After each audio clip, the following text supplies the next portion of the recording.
it that way. Dracula does not need none of this nonsense from no cat. Dracula is the king of darkness and has a castle. You don't have a castle. You have no castle. What good are you?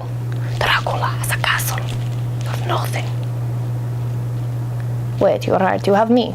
I am your slave. Wait a minute. Dracula is no one. He is now turned his head so he does not have to look at me. But you still hear me. Dead but delicious.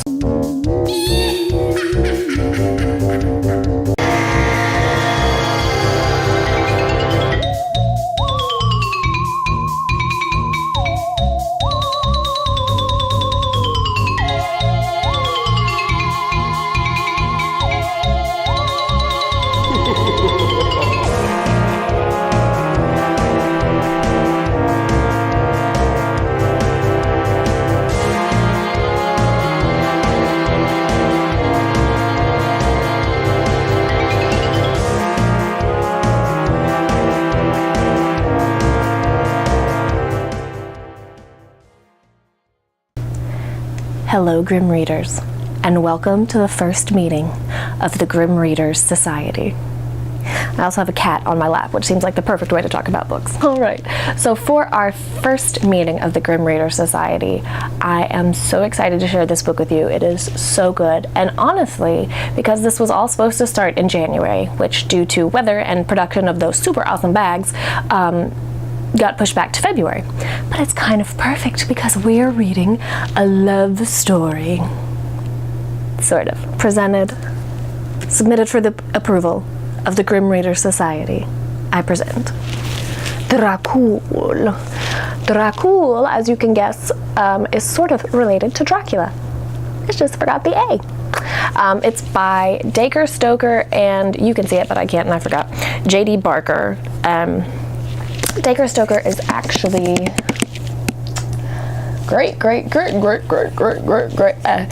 a distant relation of Mr. Bram Stoker, and Bram Stoker actually features as a character in this book. So this book, published in 2018, this is a new book, began with the papers and documents and early manuscripts that Bram Stoker wrote for Dracula.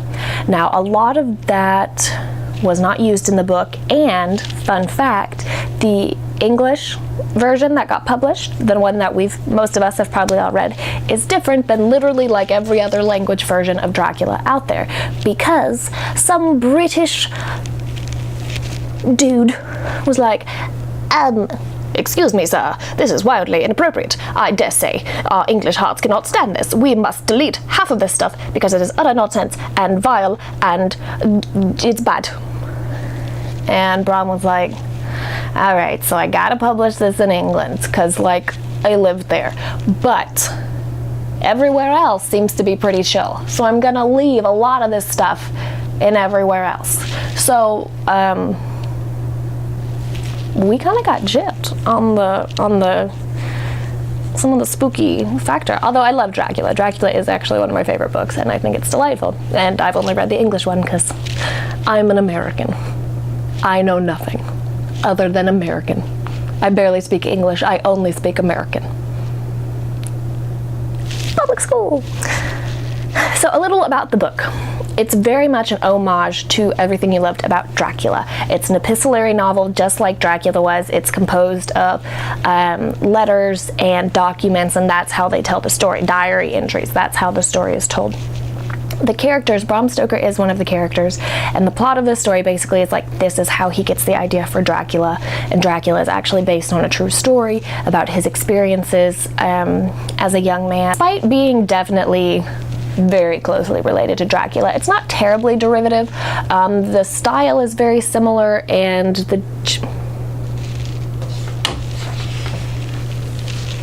Are you making good cat choices right now? Are you?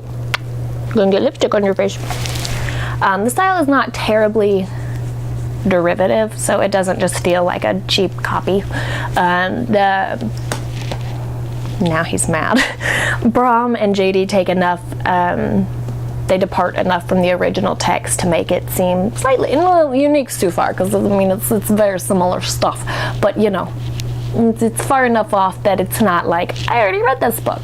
The characters are pretty decent. Like I said, it's Bram Stoker, his sister, their doctor friend, and these are all people that really existed. These are all people who actually had interactions together. The historical record lines them all up. They're all there. But then that's where it kind of blends fact and fiction. Oh, these were all real people who really knew each other. And yes, this guy went crazy. And yes, as a youth, Bram Stoker was really not supposed to live. He was really sick as a child, like deathly ill for the majority of his childhood life. And then one day, he's just miraculously better. Forever. Never get sick again. In a time where there's no medicine. Where the best medicine doctors have is leeches. And they're just like, he's cured! Behold the power of the leech! And I just don't think that adds up. Well, neither did Dacre Stoker, and basically the premise that was the jumping off point was they had this nanny Ellen, a big figure in this book, and she healed him because she was a vampire. And now Bram is partially a vampire. But not really, but sort of, but not really. Doesn't drink people's blood, but he miraculously heals and can hear things and is a superhero vampire. Probably my favorite part of this book, because I'm a sucker for this, if you can do this well, you can win me over completely, is atmosphere. I am all about that spooky freaking atmosphere. It was visceral. The scenes felt like they were a movie. Like I felt like I was there. I could picture everything. They created the terrifying, foggy landscape in Ireland, and you're in this giant cemetery, and it's beautiful. And not everybody is really great at creating that sort of atmosphere. That's you feel it. You feel like you're there. You're concerned. You're a part of the story. You become a part of the story. And Dracul did that beautifully. And yes, Dracul is there. He's kind of a schmuck. Not a very nice guy, Not somebody I'd take to the movies. No, not as friendly as you'd like. Kind of a stalker. Hung up on his ex-girlfriend. Wants to cut her into tiny pieces and put boxes everywhere so that she's alive forever, but in constant pain. The huge. And because I know some of you guys are going to get really excited when I say this, they do not shy away from the gore. It is a damn gory story, which I kind of think a vampire story should be. It's what they do. It's gory. Overall, I really liked this book. I had a great time reading it. Even though it's a very big book, I couldn't put it down. I kept reading it and reading it, so it didn't take me very long to read it. If you would like to take this book home along with a super awesome book bag to store all your delightful books and vampire warding gear, then here is your giveaway question for this video. To win these items, first of all, the rules. You must be a real person. Please no robots. I know you guys want to read, but I'm pretty sure you can just download them for free on Amazon for robots. You have to be a subscriber, so if you're not subscribed to my channel, first of all, why the heck not? Second of all, you can't win. I'm sorry. This is for my peeps, my peeps. Thirdly, you have to be willing to give me your address or a mailing address, because otherwise this is going to make it very difficult to send it to you. And thirdly, dear God, please, I must excuse myself. The shame. And fourthly, what was fourthly? Now I don't know. Now my shame has just haunted me to the point where I don't know what anything is.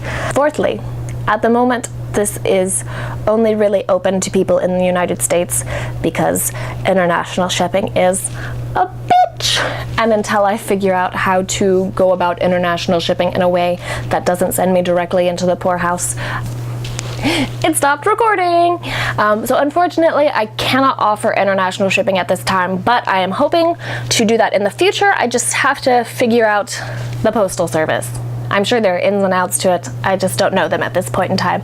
So right now, only available in the US. All right, how to play. So in each of these Grim Readers Society videos, I will end the video with a question, and you will answer the question in the comment box, and then I will go through and just pick a winner. It's so easy. So the question for this week's video is, what is your favorite vampire story? Could be a movie, could be a book, could be a video game, could be a legend, a lore, anything you've heard that has to do with vampires is a valid answer down here. Second part of the question, and why? You guys know these short essay questions. Come on, it's never just what's the answer. There's an and why at the end. So, question again is, what is your favorite vampire story and why? So if you will type that into the comment box, hit post or comment, whatever the button says, put the comment on the video. I will go through this video gets posted Friday. Ta-da, hello, happy Friday everyone. And I will pick the winner the following Wednesday. So Wednesday, be paying attention because I will, if you win, excuse me. If you win, I will leave you a note on your comment that says, winner, congratulations, send me all your private details so I can send you this totally bitchin' package, yo. It's so cool. I wish I was getting this. I wish someone was sending me books and tote bags because that would be friggin' awesome. I have too many books and I have too many tote bags. But does that stop me? No. So I hope you guys enjoyed this video. I hope you are looking forward to more episodes about the Grim Readers Society. If one video a month is not enough to satiate your spooky reading needs, you can always go join us on our Goodreads group. I'll leave the link down below. You can join our Goodreads group, see what other people in the group are reading, and leave your own suggestions, maybe make some really good friends who like the same kind of books you do. You guys like ghost books? Boom, best friends. You guys like true crime? Boom, murder friends. How delightful. The power of the internet and the power of friendship. Alright guys, hope you liked this video. Leave me a comment and an answer comment. Dun dun dun. Thumbs up, subscribe, all that fun jazz that we do here on the YouTubes. And until next time, scary reading. I don't know how to say that. That doesn't sound stupid. I go, scary reading. Scary reading. I want to read your books.